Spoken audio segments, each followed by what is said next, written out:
Now, let's begin with the second of the four categories of a woman's value from a man's perspective. The second is your sexual marketplace value.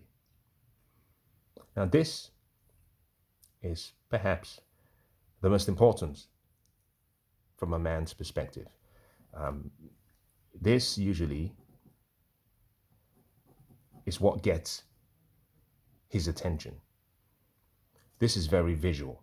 So let's go into this in some detail. What is your sexual market value?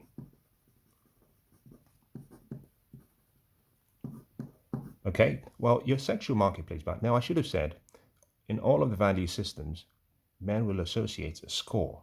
So just keep that in mind. The scoring system will be between 0 and 10. So for comparability, we have to use a common metric. We standardize the scoring system so that we can compare one against the other. This comparison is not based on race, ethnicity, color of your skin, or any incidental attribute that you might have. It's simply a standardized metric we use across, so we can compare women irrespective of age. We can compare women irrespective of skin color or race. We just say, she's a 10, she's an 8, she's a 6, she's a 5, she's a 2. Now, your sexual marketplace value is a very difficult one for women to comprehend. And for most women, they struggle with this primarily because they consider this to be vain. Men consider this to be natural. Men are visual. For those of you who have not read Andre Agassi's book called Open, I found the book to be very fascinating, but also very well narrated.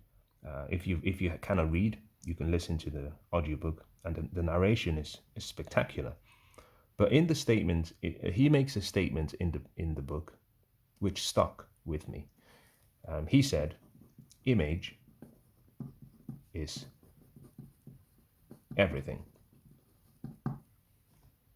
And he was trying to describe his experience as a professional tennis player and the challenges he faced with his image, but also the realization that came to his attention when he understood the importance of his image, especially to the marketplace.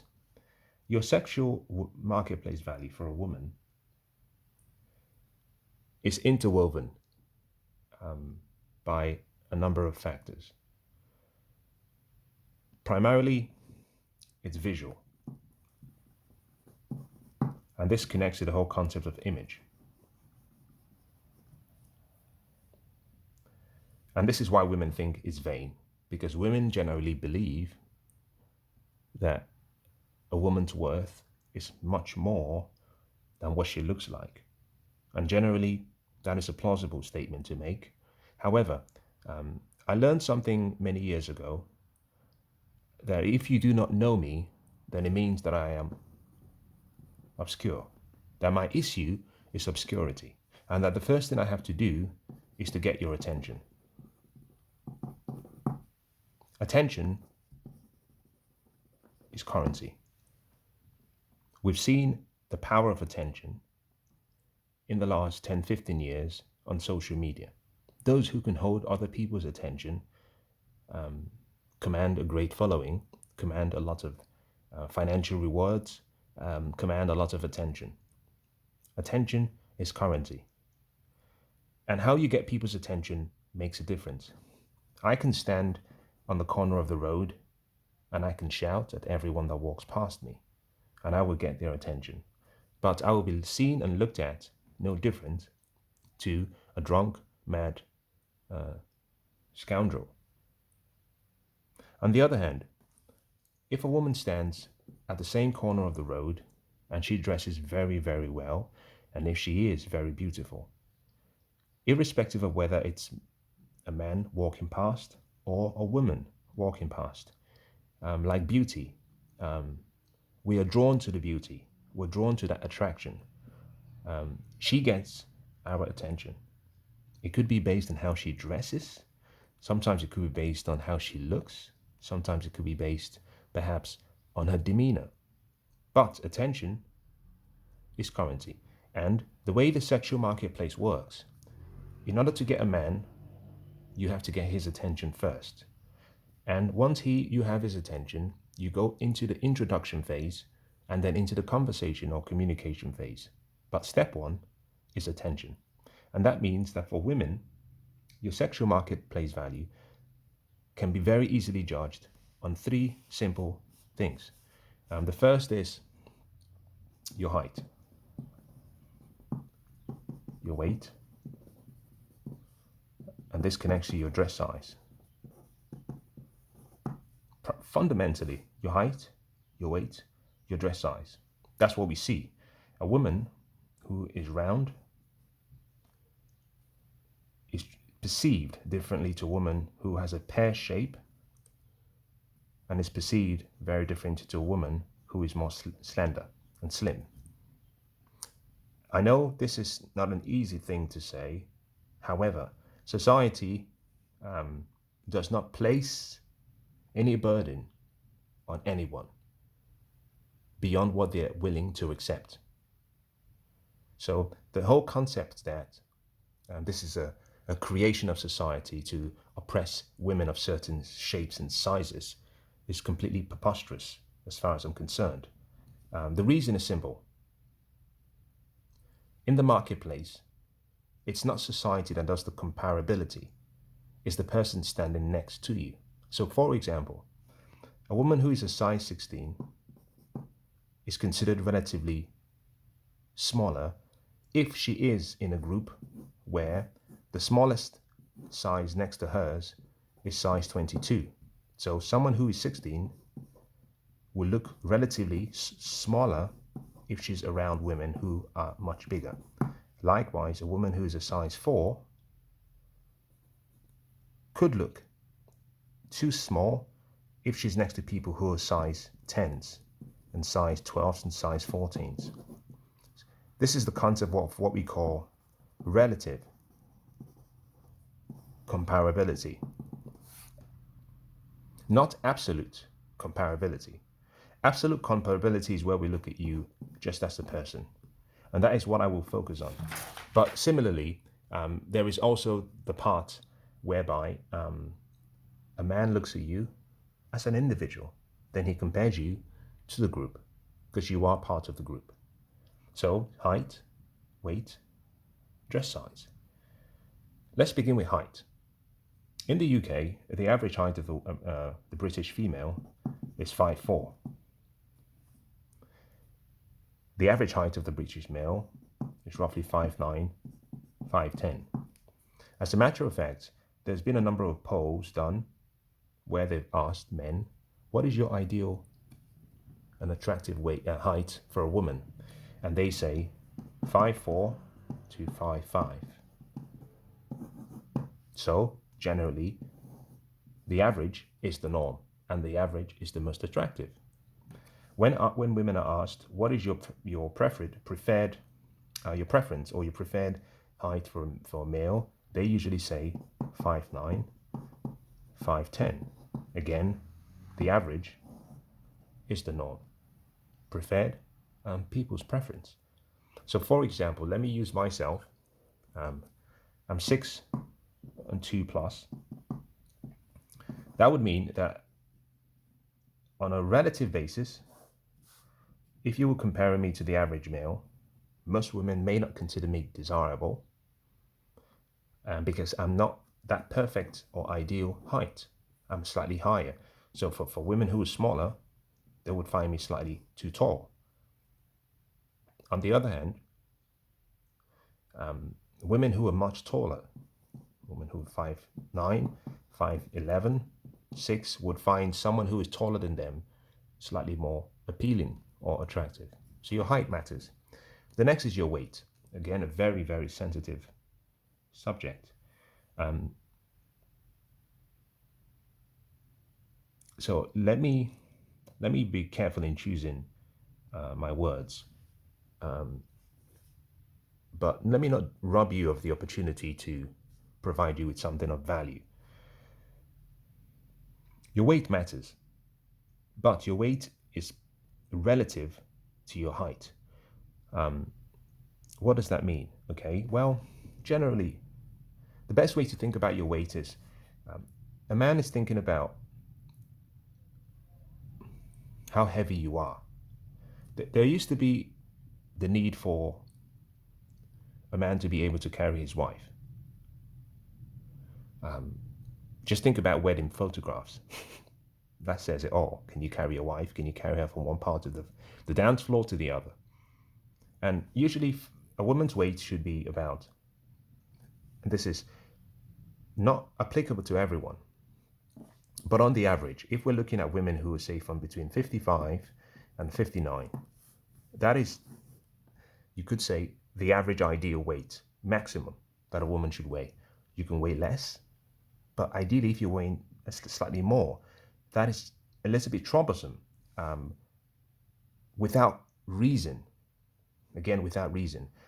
But it's relative to your weight. So the shorter you are, the worse it looks. The taller you are, the more acceptable it looks. But a woman's weight, for example, should be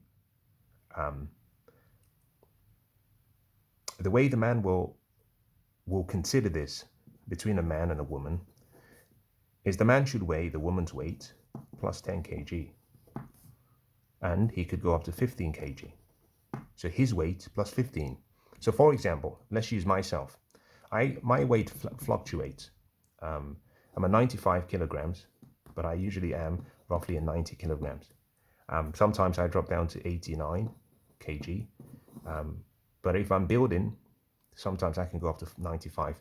I tend to find that 95 is normally my, on the average, that's my weight.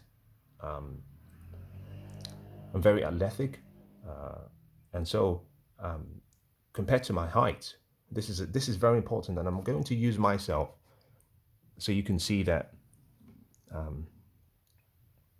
my intention is not to bash women, but I'm going to use my height and my weight so you can understand that the marketplace doesn't really care about your feelings. Facts are very stubborn things.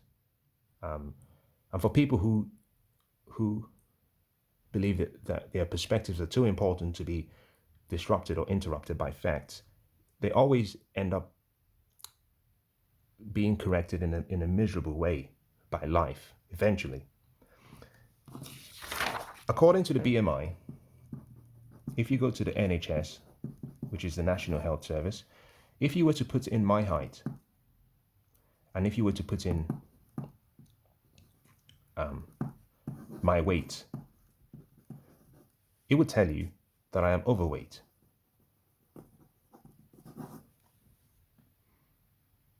The first time I tried this, I burst out laughing. Because if you've met me, yes, you will notice I'm built, I have an athletic build, and I lift weights, and most of my physique is mostly muscles. My body fat is perhaps maybe 7 on average, or 8. However, the BMI calculator says I am overweight, and it says in order for me to move away from the overweight category, I have to fall down to 89 kilograms, or 88 kilograms actually, not 89. But my natural weight is this, and at the lowest I might go down to 89, but usually I am between 89 and 95.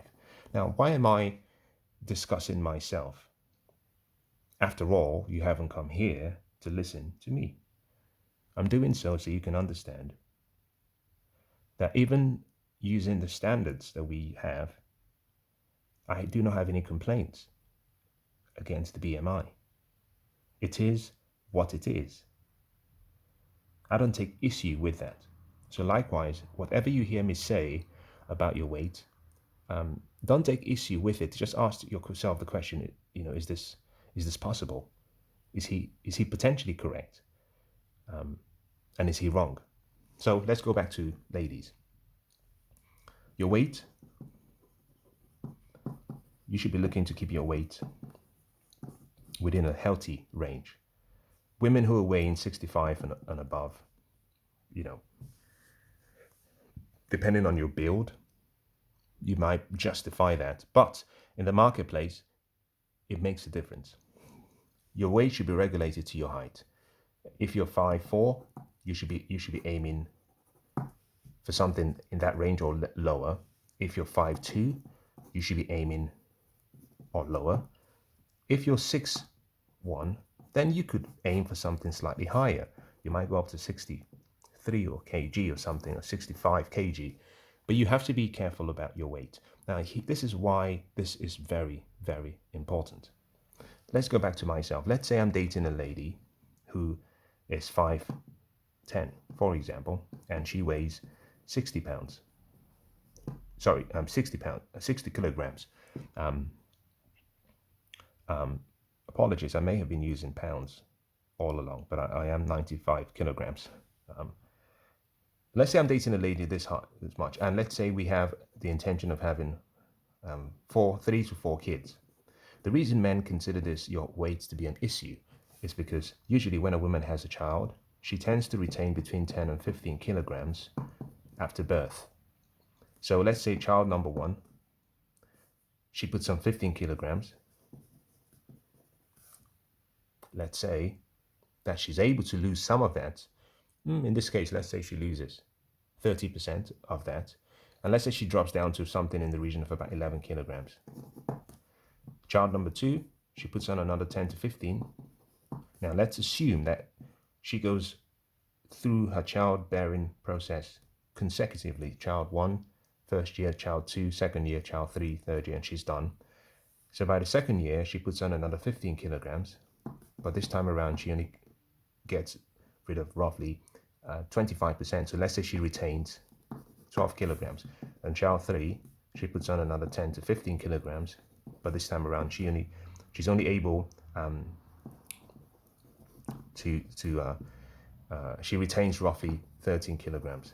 What you find here is that she's put on 36 kilograms. If she was 60 kilograms to start with, by the time she's had her 3 kids, she's 96 kg. She weighs more than I do. But she's not the same height as I am. So suddenly, a lady who was, lean, standing next to me as she has her babies, and I'm indebted to her for giving me the best honor of kids, but she starts to put on weight, and the older she gets, the harder she's able to take off the weight. So men generally prefer women who are slimmer, for the reason being that if they want to have a family, they want their wives to be attractive after birth. They do not want to have the issue about attraction beyond conception. And for that reason, it tends to be the case that depending on the woman's physiology, some women will be able to lose 70 or 80%. Some will lose even 90% of the weight. Some even all of the weight over a 2 or 3 year period. However, not all women have that luxury. So men generally are wondering, what would she look like once she's conceived? And remember, I will, if I do things correctly, the way men are thinking, they were thinking, I would have been married to the woman, and I cannot look elsewhere. I'm supposed to be committed, but I need an attractive wife. She's a mother of my kids, but she is still my wife. She needs to be attractive. So it's important for women to try to aspire to weigh less as much as they can, providing they're still healthy and they're adjusting their weight to their height. Now this correlates from weight to height to dress size. I'll try not to speak too much about the dress size because this is another landmine. But let me say this. My mother is a dress size UK dress size 6 to 8. I think my mom is actually a 6, not an 8. Yes, my mom is a 6. Now, I'm not comparing you to my mother, but my mother is still a 6 at her age. And all through my mother's life, my mother has been a 6. There are times when she's gone up to a 6, 8, but usually she's been a 6. At her age today, she is a 6. Far be it for me to say what a woman's weight and dress size should be. I will say this. Your height affects how you're perceived, because your height connects to your weight, which connects to the dress size dress you wear. The smaller you are, the more appealing you are. I believe generally men are looking for women in the UK between a size 6 and a size 8, in my opinion. If you're less than a size 6, slightly concerning. If you're more than a size 12, that is unfortunately does not give you a competitive advantage, because, like I said, if you have 2 or 3 kids and suddenly you go from size 12 and then you're a size 16, which is overweight and obese. Between a 6 and an 8, what men generally prefer, because then they can build and work with that.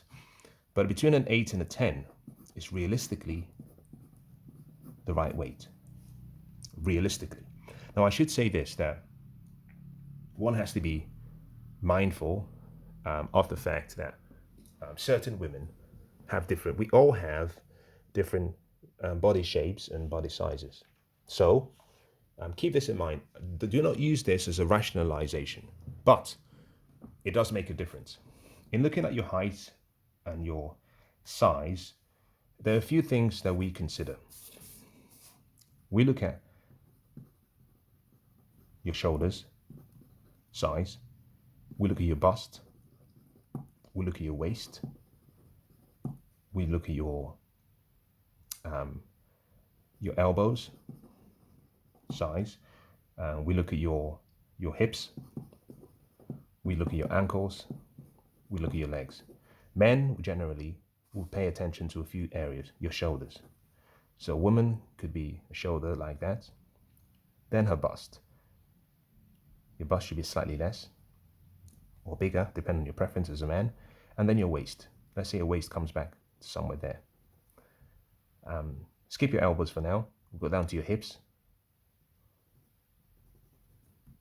and let's say your ankles, and then your legs. So suddenly what you're finding is you're starting to draw a shape. Now, this will vary depending on people. But ladies, one of the best things you can do for yourself is to get naked. So you can see and appreciate your body shape relative to other people. Now, one of the best ways that I experienced this was when I started doing yoga. But I started doing not just normal yoga, but hot yoga. This is hot yoga you do in temperatures of about 40 degrees, sometimes less. But there's a big mirror in front of the room, and the men are not wearing a shirt, they're wearing underpants or swimwear, and the ladies are dressed in whatever they feel comfortable in, yoga pants and a top. But it was useful because your actual physique is laid bare in front of you, and you're encouraged as you do the practice to look at the mirror, look at yourself, so you can correct your poses. And so suddenly the illusion you once had about your physique evaporates over time, because you get to see yourself, but also you get to see yourself relative to other men in the same group. Now, I'm not suggesting that you should compare yourself to other people, because sometimes you might find the age demographics vary. In any case,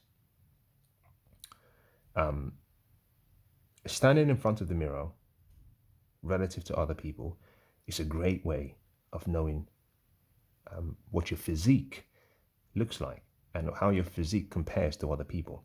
There are so many shapes for women. You know, you have the pear shape.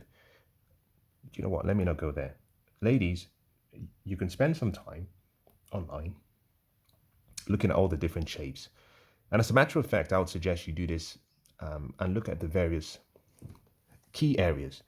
You know, the bust, the waist, the hips, the bum, just so you can see how your bum, you know,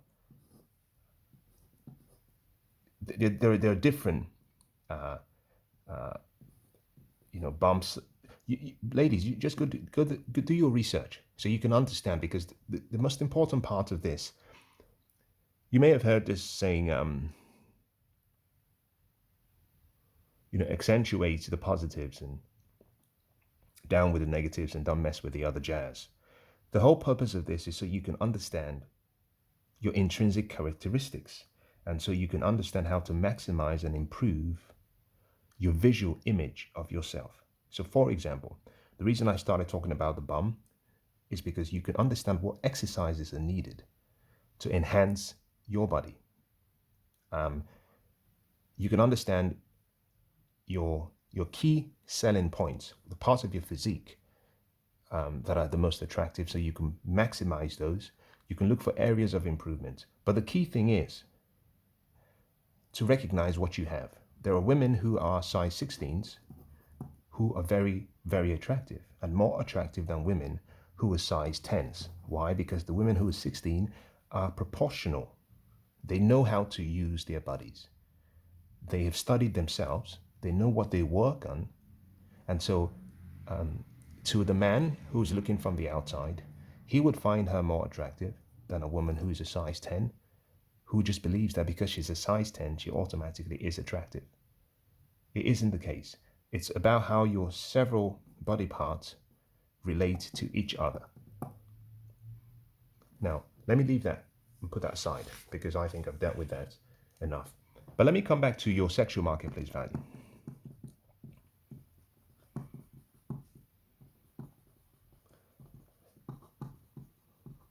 We call this your SMV.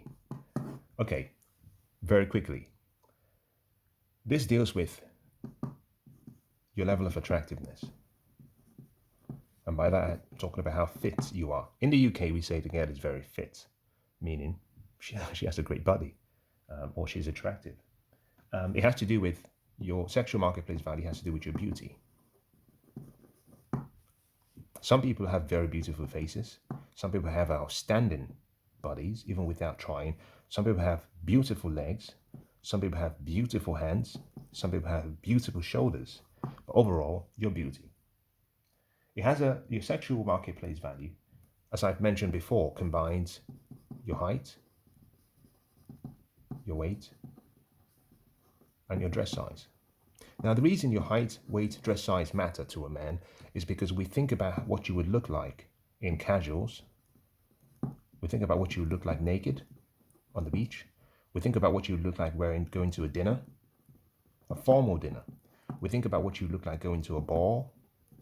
We think about what you would look like actually playing sports. We think about what you would look like as a mother once you've had kids.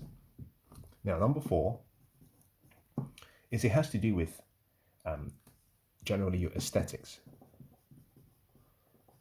How you put together colors. If you're dark skinned and beautiful, how do you use your colors? Usually, dark skinned people women who wear black and very dull colors do not maximize their beauty. From a contrast perspective, you have to go sit down with someone who is a style consultant and understand what colors bring out the beauty of your skin. If you have black hair, what colors in terms of your lipstick, in terms of the different colors you put together, what colors accentuate your qualities? So aesthetics is a combination of both your looks, but how you package yourself. Some people are very attractive naturally, but in any case, your SMV deals with your natural. All of this deals with natural. not enhancement. We'll come to enhancement soon. Yes, it's important to be enhanced, but every day the man wakes up next to you. The face he sees first thing in the morning is who you are. Enhancements come afterwards. So, question to yourself, ladies, give yourself a score between 0 and 10. And now this is an exercise from me to you. If you have a way of doing this, I want you to ask men who are not sexually attracted to you and men who do not have any intentions of being sexually involved with you, and men who are not relationally involved with you and are not part of your family or your inner circle, what they think your score is. As a matter of fact, if you walked into a gym and there were 10 men and you asked the 10 men to give you a score individually and independently, they'll all give you a score. That is the perception of your score to those men based on your aesthetics.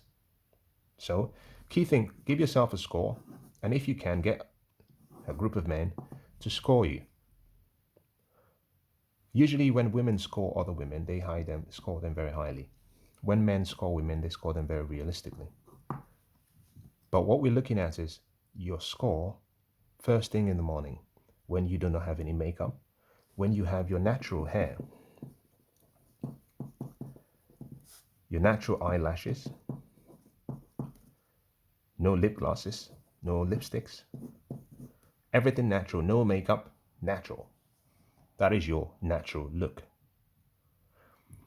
Some women, once they put on enhancements, look much more attractive. And that is good because the marketplace only sees you once you're ready to face the day. But usually I would discount 1 point or 1.5 or 2 points from people who use too much makeup, because the man who really matters is the man you end up with. The marketplace gives you a score of a 9 or an 8 because you've enhanced yourself and you dress well. And let me say this, now this is not something that is nice to say, but it's true. I have been bitterly disappointed over my life where you meet someone and they look absolutely gorgeous, stunning. And once they've taken out all their makeup, you're left wondering, who is this girl? This is a different woman. So be careful about makeup, because in many ways it's a false perception. And men are usually bitterly disappointed when they wake up or when they see you without makeup and they realize, oh, she's not as attractive. Everything was simply a fake. There is too much emphasis being